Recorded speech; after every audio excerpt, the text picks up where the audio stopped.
সোমবার দুপুর নাগাদ হোম অফ ক্রিকেটে উপস্থিত তামিম ইকবাল। প্রায় বছর খানেক ধরে আন্তর্জাতিক ক্রিকেটের বাইরে থাকা সাবেক টাইগার অধিনায়কের আসার কারণ নতুন যুব ও ক্রীড়া উপদেষ্টা আসিফ মাহমুদ।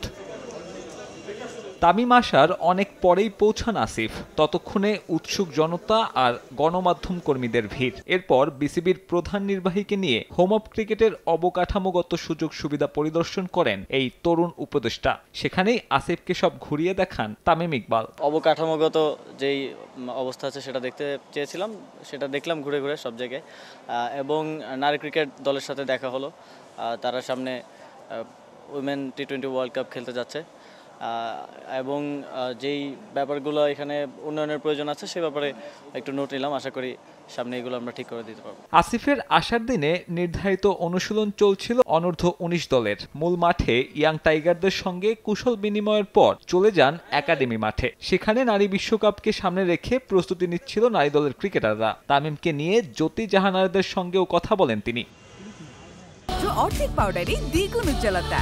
নতুন রিন অ্যাডভান্সড অর্ধেক পাউডারে দ্বিগুণ উজ্জ্বলতা।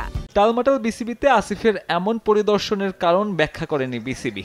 যদিও সূত্রের খবর, আগামী বছরের চ্যাম্পিয়ন্স ট্রফি দিয়ে জাতীয় দলে তামিমের প্রত্যাবর্তন নিয়ে হয়েছে আলোচনা হয়েছে বোর্ডের ভবিষ্যৎ নিয়েও।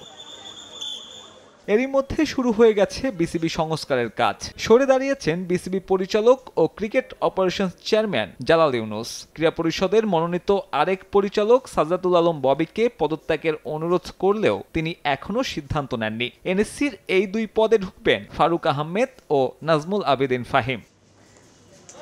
সাব্বির মিথুন, সময় সংবাদ, ঢাকা।